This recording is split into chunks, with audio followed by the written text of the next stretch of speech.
to avoid if you love the homestanding Louisville Cardinals.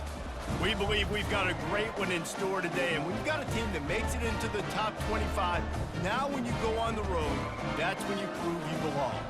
As we'll see, the number 12 team in the country, the Georgia Bulldogs, taking on a squad hoping to prevent another L this week, the Louisville Cardinals. For EA Sports College Football, Reese Davis with you along.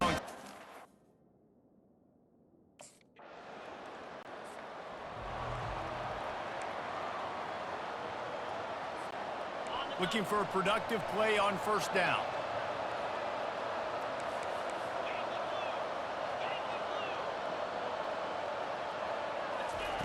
They'll crank up this drive with the pass. He's got it. And they get him down at the 43, but this is the kind of explosive play you want to build on. That completion delivers a first down. Fast motion from the offense. Off the play fake on first down. Working on the right. And you can see the offense just feeling itself. They've got it down to the 21. They are dialed in on this drive. A couple of chunk plays, and now they'll snap it on first down. He wants to throw. Makes the catch. It's Humphries. There's always that issue of conference pride, keeping up.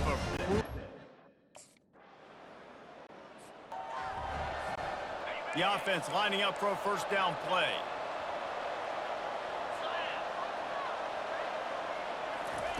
Looking to move it through the air. And it's incomplete. If you're going to take a hit like that, you might as well hang on to the ball. Yeah, and sometimes the coverage is just... They've got it. First and 10 at the 42.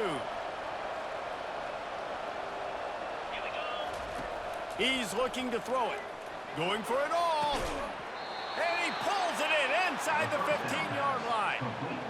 He's been a matchup problem all season long. Defenses just don't know how to solve the puzzle. And with that last catch, over 500 yards received. It'll be second down, and remember, they can pick up a first without scoring. They keep attacking through the air.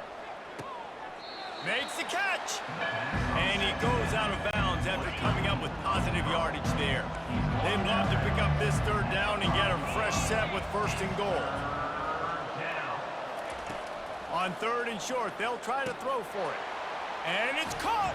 Touchdown, Bulldogs!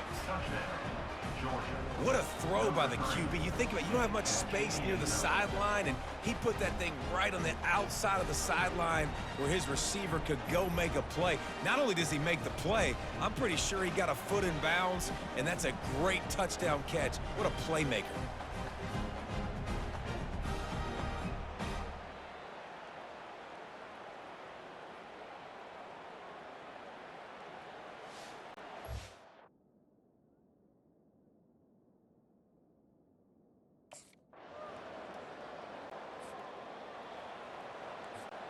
And Georgia ready to go back to work on offense.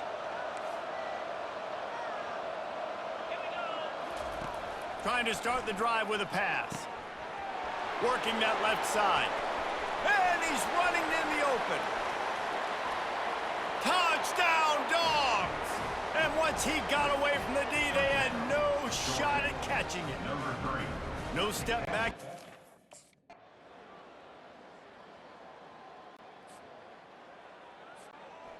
They'll operate out of split backs.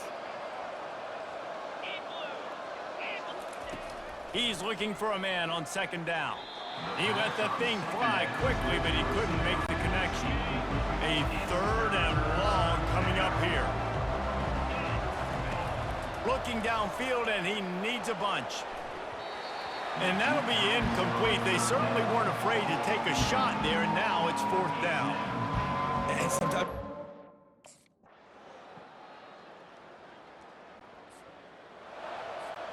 Here comes the offense on first down. He's going to pass. And this will be incomplete. A big hit there forces second down. Couldn't make the connection last time. Let's see if they throw it again. Looking to pass on second down. Got a man. It's Thomas. Tackled after picking up the first down. Let me tell you, this senior quarterback can flat fit it in a tight window. They'll snap it from the 36. They've got a first down. From the gun, the running back looking for room. They can rely on this guy to pick up solid yardage when they need it, and he's out to the 43.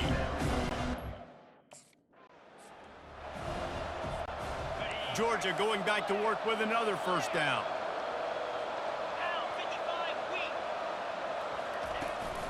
They'll go to the ground. Shows him the stiff arm.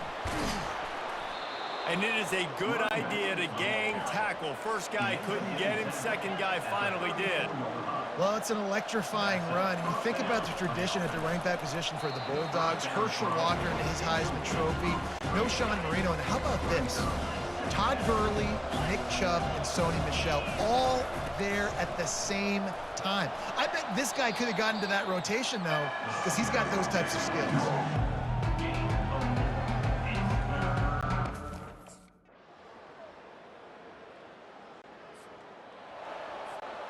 Just a few seconds remaining here as they try to put something up before halftime.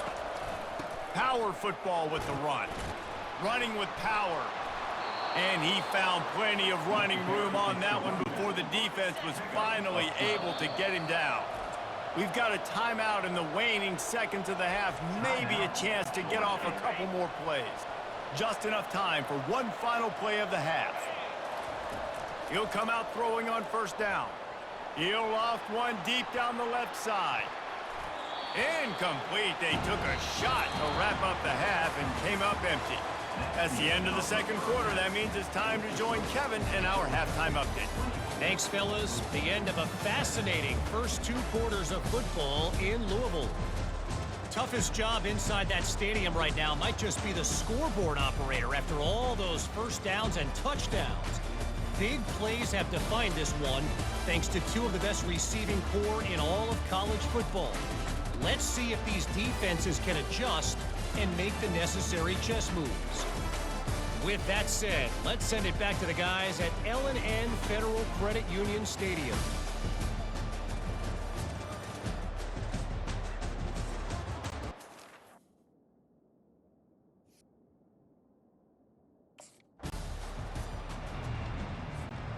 We're ready to get another look at this Bulldog offense.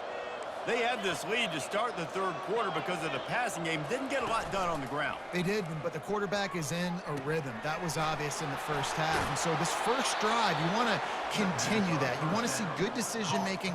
You want to see him playing on time. And as always, delivering the football with that. I mean, I don't know how I don't give him the football. It's the reason I built the lead. He's the guy that I can trust. This offense is built around him. So I expect more of the same here in the second half. Grab behind the line. It's Robinson. Nice pitch and catch there, and they'll have enough for the first down. The Dogs have had a long history of scrappy and efficient quarterback.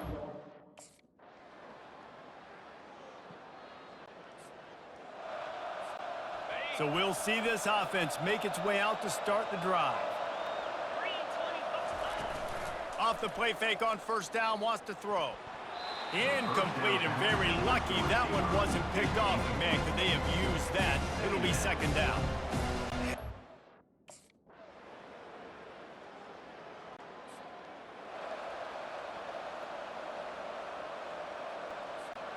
And Georgia ready to go back to work on offense. That last drive fizzled out, Jesse. They had to punt it. Yeah, they did. And David, they're just going to have to... He hurls one deep down the left side.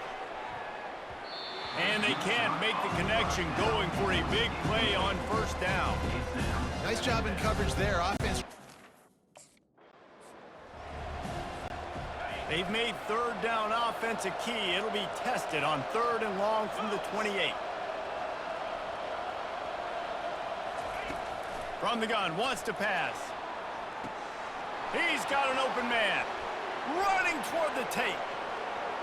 Touchdown, Georgia! And they've...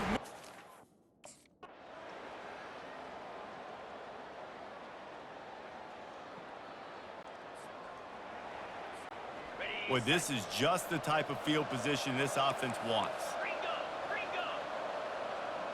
The receivers often will run their route based on a side adjustment. Caught over the middle. It's Thomas. And this defense continuing to struggle with the passing game. Listen, these offenses are so sophisticated. When we get to the offseason and they start having coaching clinics, they're going to roll this game tape back to show both offenses. Dial it up and let it run. I mean, that's essentially what we saw in this game. It didn't matter what either offensive coordinator was calling. Everything seemed to work through throwing the football in the intermediate passing game, the RPOs, the run game, David. This was just clinical offensive football. And offenses have evolved so much. They can do so many different things, and they know how to use their playmakers, get speed and space, make those big plays. So that's why offenses are ahead of defenses in this game. It was no different. So that's going to do it for us. For Jesse Palmer, David Pollack, I'm Reese Davis saying so long. This has been